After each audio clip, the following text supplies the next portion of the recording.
What was the most petty thing an adult did to you when you were younger? In Cub Scouts, we were doing the Pinewood Derby.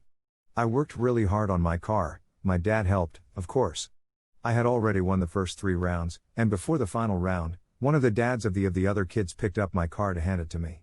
It slipped out of his hand, and broke the wheels when it hit the floor. I'm convinced it was not an accident, and he was sabotaging my car so his kid would win. This was over 30 years ago, and I'm still salty about it. One of my packs had to make a rule that only the parent of the scout could touch their car because stuff like this was happening way too often. The Pinewood Derby and the other racing events were meant to build sportsmanship, yet some parents take it way overboard. There's a movie making fun of exactly this called Down and Derby. Yes, same with my son's Cub Scout pack. Only the parent of the scout and the one person checking to see if the cars were qualified, weight, etc., could touch the cars. If this was not followed, the offending party was immediately disqualified. When I expressed my shock at this to my husband because all the families currently involved with scouts are awesome, he said it was due to huge problems in the past that nearly escalated into fisticuffs that these rules were put in place. So, the problem was the parents, not the kids, as usual. Sigh. But how else are kids supposed to get their fisticuffs merit badges? I was feeling sick one day in grade 3 or 4 and the substitute teacher wouldn't let me go to the nurse's office because I didn't look sick enough. I had strep throat. I once got yelled at by the nurse for bleeding through my Band-Aid too fast. Like I did it on purpose. Edit till a lot of people who are school nurses should absolutely not be school nurses. Did you even try talking to your platelets? Maybe give them a halftime pep talk. This guy clots. I was in middle school at a friend's sleepover. Her parents were very strict. She and her siblings got pulled out of public school to go to a Catholic school, were homeschooled in high school, and they scared the hell out of me. Anyway, it was probably like 11 p.m. at this sleepover, and her mom hesitantly let us watch the Disney movie Xenon, Girl of the 21st Century. I laughed at a part, and even though her parents were awake, they came into the living room to scold me for being too loud. Not long after, I took a drink of water, choked, and started coughing. They called my parents after 11 p.m. to come pick me up because I couldn't behave.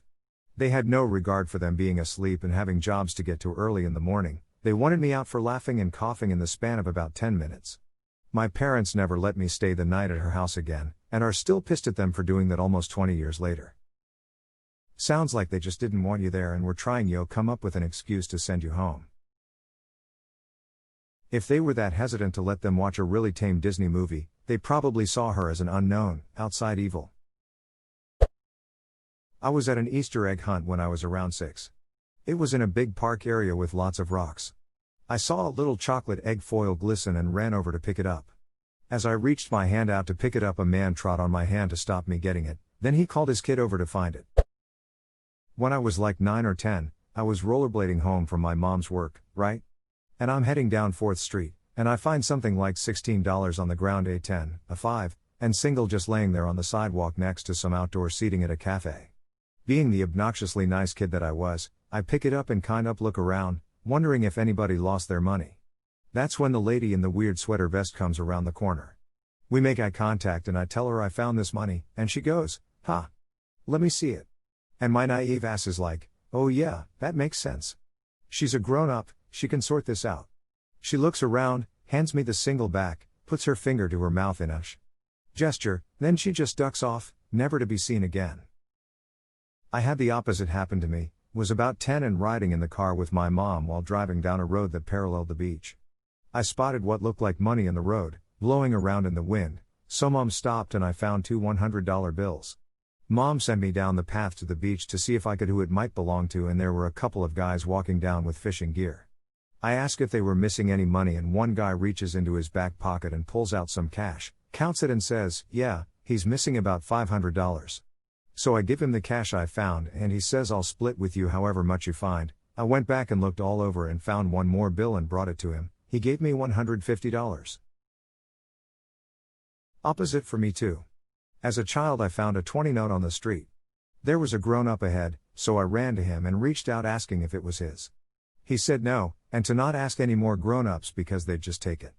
I bought many sweets that day. Cool guy.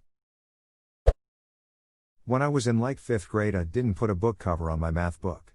It required cutting up a paper bag, something similar. We couldn't really afford the fancy ones, and I just never did it.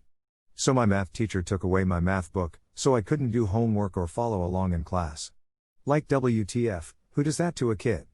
When my mom found out, she went down to the school and raised hell about interfering with my right to an education or something. The school district was terrified of her until I graduated.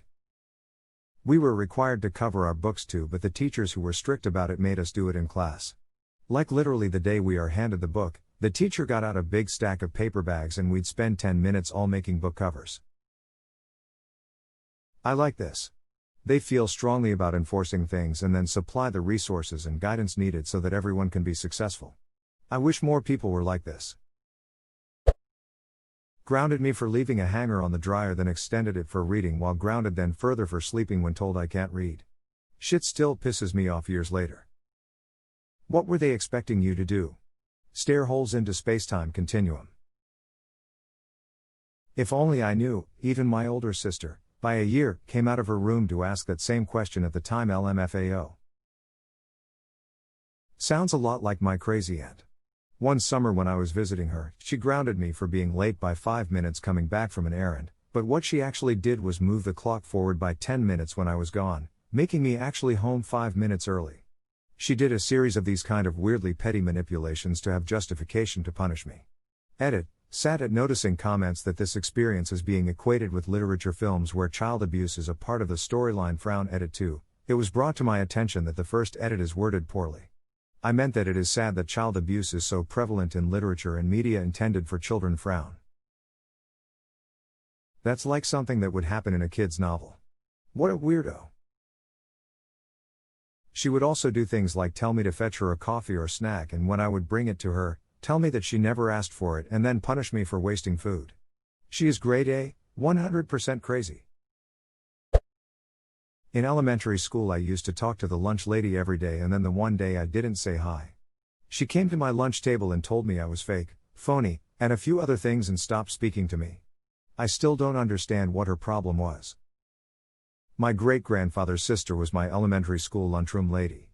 I got in trouble a few times for calling her Aunt Sarah instead of Mrs. Hadn't thought about that in years. Thank you for triggering that memory. Edit. It was my second grade teacher who had issues, not Aunt Sarah. Smile. Sarah was a special lady. Edit number 2. Thank you for the shiny things. Oh, shiny. 3. That brought back a memory. We had a school aide who always went by Grandma Jean. I'm not sure if it was because her granddaughter was in my class or not, but we all called her Grandma Jean. Anyways, we get a new principal when we're in 3rd or 4th grade. Principal gave us hell and tried to give us lunch detention for calling her Grandma Jean. Keep in mind, we'd been calling this lady Grandma Jean since we were all in kindergarten. Grandma Jean came up to us and the principal and just flat out said something to the effect of, "They call me Grandma Jean. I am Grandma Jean." Grandma Jean is a badass, and last I knew still kicking in what must be her 80s or 90s. Still lives in her own home too. Had a teacher in kindergarten threaten to expel me because I was sick and didn't show up the day before. She put me on the spot in front of the whole class telling me not to lie, and that she'd call the principal. I cried in front of the whole class not knowing what to do. Apparently she wanted to win some attendance award and thought confronting a child was a good idea. Like bruh, I was fucking 5. Still salty on how she got away with it. Attendance awards seem kinda stupid. There's no way to predict when a student will suddenly have a personal or family issue that they need to skip school or just a class for. It seems incredibly stupid. Especially for elementary school. I could see this maybe being a thing in high school where kids like to skip class, but no kid in kindergarten has the ability to choose if they're going to class or not on any given day. I remember 1, maybe 2 people at graduation getting awards for having never missed a single day of school going back to kindergarten. I thought it was worthy of a mention, I suppose, but like TF is the point. Not a single ducking day.